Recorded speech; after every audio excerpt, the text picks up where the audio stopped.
Hi hello friends, welcome back to Sirikeshava Kasturi Kannada channel. ಈಗ ಗಣಪತಿನ ನಾವು ಮನೆಗೆ ತೊಗೊಂಡು ಬಂದಿದ್ದೀವಿ. ಗಣಪತಿನ ಮನೆಯಲ್ಲಿ ಹೇಗೆ ಕೂರಿಸ್ತೀವಿ, ನಾವು ಹೇಗೆ ಗಣಪತಿನ ಪೂಜಿಸ್ತೀವಿ ಅಂತ ಗಣಪತಿ ಗೌರಮ್ಮನ ಇವತ್ತು ನಾನು ನನ್ನ ಮಗಳು ಹೋಗಿ ತೊಗೊಂಡು ಬಂದ್ವಿ. ಹಬ್ಬ ಮುಗಿದ್ಮೇಲೆ ನಾವು ಚೌತಿ ಒಳಗಡೆ ಯಾವಾಗ ಬೇಕಾದರೂ ಕೂರಿಸ್ಬೋದು ಅಂತ ಹೇಳ್ತಾರೆ. ನಮ್ಮನೆ ಹಾಗಿರೋದ್ರಿಂದ ನಾವು ಹಬ್ಬ ಮುಗಿದ್ಮೇಲೆ ಹಬ್ಬದಲ್ಲಿ ಗಣಪತಿನ ತೊಗೊಂಡು ಬರೋಕ್ಕಾಗಲಿಲ್ಲ. ಅದಕ್ಕೆ ನಾವು ಹಬ್ಬ ಆದಮೇಲೆ ನಾವು ಗಣಪತಿನ ತಂದು ನನ್ನ ಮಗಳು ಗಣಪತಿನ ಹಿಡ್ಕೊಂಬರ್ತಾರೆ. ಅಂದರೆ ನನಗೆ ಇಬ್ಬರು ಹೆಣ್ಮಕ್ಳು ಇರೋದ್ರಿಂದ ಗಣಪತಿನ ನನ್ನ ಮಗಳು ಚಿಕ್ಕವಳಿಗೆ ತುಂಬ ಇಷ್ಟ ಗಣಪತಿ. ಅದರಿಂದ ಗಣಪತಿನ ಅವಳೇ ನಾನು ತೊಗೊಂಡು ಬರಬೇಕು ಅಂತ ಹೇಳಿ ಪೂಜೆ ಮಾಡಲಿಲ್ಲ ಈ ಸಲ ಗಣಪತಿನ ಅಂತ ಹೇಳ್ತಿದ್ಲು. ಅದಕ್ಕೆ ಒಂದಿನ ಆಗಲಿ ನಾವು ಕೂರಿಸ್ಬಿಟ್ಟು ಒಂದೆರಡು ದಿನ 3 ದಿನ ಕೂರಿಸ್ಬಿಡೋಣ ಗಣಪತಿನ ಅಂದ್ಬಿಟ್ಟು ಗಣಪತಿ ಪೂಜೆನ ನಾವು ರೆಡಿ ಮಾಡ್ಕೋತಾ ಇದ್ದೀವಿ. ಹಾಗೆ ನೋಡಿ, ನಾನು ಹೀಗೆ ಪೂಜೆ ಮಾಡ್ತಾ ಇರೋದು ಗಣಪತಿನ. ಪ್ರತಿ ವರ್ಷವೂ ಗಣಪತಿನ ತಂದು ನಮ್ಮ ಮನೇಲಿ ಗಣಪತಿನ ಇಡ್ತೀವಿ. ನಾನು ಒಂದು ಸಲ ಹಾಕಿದ್ದೆ ಅನ್ಕೋತೀನಿ ಗಣಪತಿದು. ಇವಾಗ ನಾವು ಗಣಪತಿನ ಹೇಗೆ ಇಡ್ತೀವಿ ಅಂತ ತೋರಿಸ್ತೀನಿ. ಹೀಗೆ ನಾವು ಒಂದು ಬಾಳೆದೆಲೆ ಹಾಕಿ ಅದ್ರ ಮೇಲೆ ಅಕ್ಕಿನ ಇಟ್ಟು ಗಣಪತಿನ ನಮ್ಮ ಮಗಳು ಆರತಿ ಮಾಡಿ ಕರ್ಕೊಂಡ ತಕ್ಷಣ ನಾವು ಗಣಪತಿನ ಅದ್ರ ಮೇಲೆ ಇಡ್ತೀವಿ, ಗಣಪತಿ ಮತ್ತು ಗೌರಮ್ಮನ. ಮತ್ತು ಇವಾಗ ಎಲ್ಲ ರೆಡಿ ಮಾಡ್ಕೋತಾ ಇದ್ದೀನಿ, ಪ್ರತಿಯೊಂದನ್ನು ಜೋಡಿಸ್ಕೋತಾ ಇದ್ದೀನಿ. ಹಣ್ಣು ಮತ್ತು ಅಲ್ಲಿ ನಾನು ಸ್ವೀಟು ಇದೆಲ್ಲನೂ ನಾನು ಹೊರಗಡೆಯಿಂದನೇ ತಂದಿದ್ದೆ. ಯಾಕೆಂದರೆ ನನಗೆ ಮನೇಲಿ ಮಾಡೋದಕ್ಕೆ ಇತ್ತೀಚೆಗೆ ಅಂದರೆ ನನಗೆ ಕೆಲಸ ಜಾಸ್ತಿ ಇರೋದ್ರಿಂದ ಮನೇಲಿ ಮಾಡೋಕ್ಕಾಗ್ತಾಯಿಲ್ಲ. ಇವಾಗ ನಾನು ಹಣ್ಣುಗಳೆಲ್ಲನ ತಟ್ಟೆಗೆ ರೆಡಿ ಮಾಡ್ಕೋತಾ ಇದ್ದೀನಿ, ಪ್ರತಿಯೊಂದು ಕೂಡ.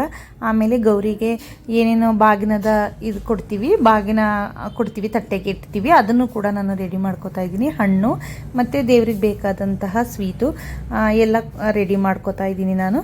ಹೀಗೆ ತುಂಬ ಟೈಮ್ ತೊಗೊತ್ತು ಮಾಡೋದು, ಅಂದರೆ ತುಂಬ ನಿಧಾನಕ್ಕೆ ನಾನು ಎಲ್ಲ ಒಂದು ಕಡೆಯಿಂದ ಹೇಗೆ ನಮ್ಮ ಮನೆಯಿಂದ ಮಾಡ್ತೀವಿ ಅಂತ ನಾನಿವತ್ತು ನಿಮಗೆ ತೋರಿಸ್ತಾ ಇದ್ದೀನಿ ಅಷ್ಟೇ ನನ್ನ ವಿಡಿಯೋದಲ್ಲಿ.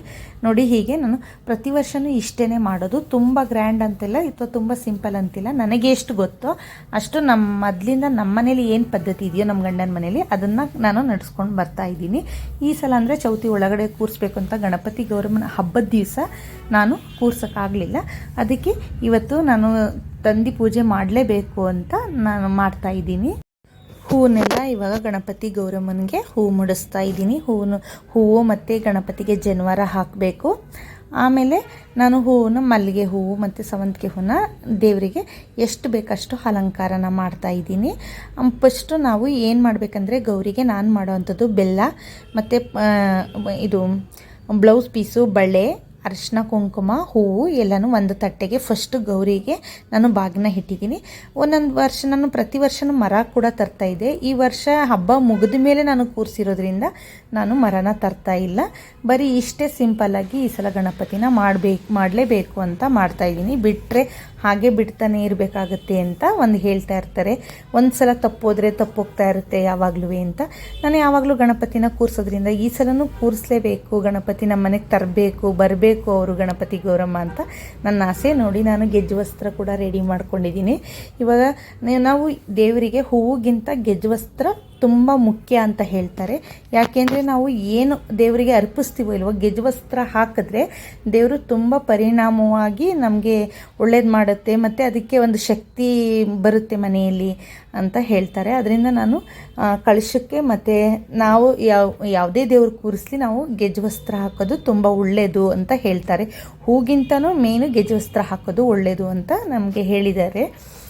ಅದರಿಂದ ನಾನು ಗೆಜ್ಜೆ ವಸ್ತ್ರನ ಹಾಕ್ತಾಯಿದ್ದೀನಿ ಇವಾಗ. ಹಾಗೆ ಗಣಪತಿಗೆ ಇಷ್ಟವಾದಂಥದ್ದು ಕರ್ಜಿಕಾಯಿ, ಚಕ್ಲಿ ಮತ್ತು ಕಲ್ಸಕ್ಕರೆ ಅದನ್ನೆಲ್ಲ ನಾನು ಒಂದು ತಟ್ಟೆಗೆ ಅದನ್ನು ಇಟ್ಟು ಇವಾಗ ದೀಪ ಹಚ್ತಾ ಇದ್ದೀನಿ. ದೀಪ ಹಚ್ಚಿ ಸಿಂಪಲ್ಲಾಗೇ ಪೂಜೆ ಮಾಡ್ತಾಯಿದ್ದೀನಿ. ಹಾಗೆ ನಾನು ಒಬ್ಬಳೇ ಕೆಲಸ ಮಾಡೋದ್ರಿಂದ ಸ್ವಲ್ಪ ಟೈಮ್ ಕೂಡ ಆಯಿತು. ಬೇಗ ತಂದು ಬೇಗ ಕೂರಿಸಿ ಮಾಡಿದ್ದೀನಿ. ನೋಡಿ ಹೇಗಿದೆ ಅಂತ ನಮ್ಮನೆ ಗಣಪತಿ ಪೂಜೆನ ನೀವು ನೋಡಿ. ಈ ವಿಡಿಯೋ ನಿಮಗೆ ಇಷ್ಟ ಆಗಿದ್ರೆ ಲೈಕ್ ಮಾಡಿ, ಶೇರ್ ಮಾಡಿ, ಕಮೆಂಟ್ ಮಾಡಿ. ಹಾಗೆ ಆದಷ್ಟು ನನ್ನ ಚಾನಲ್ನ ಸಬ್ಸ್ಕ್ರೈಬ್ ಮಾಡ್ಕೊಂಡು ನೋಡಿ. Thank you.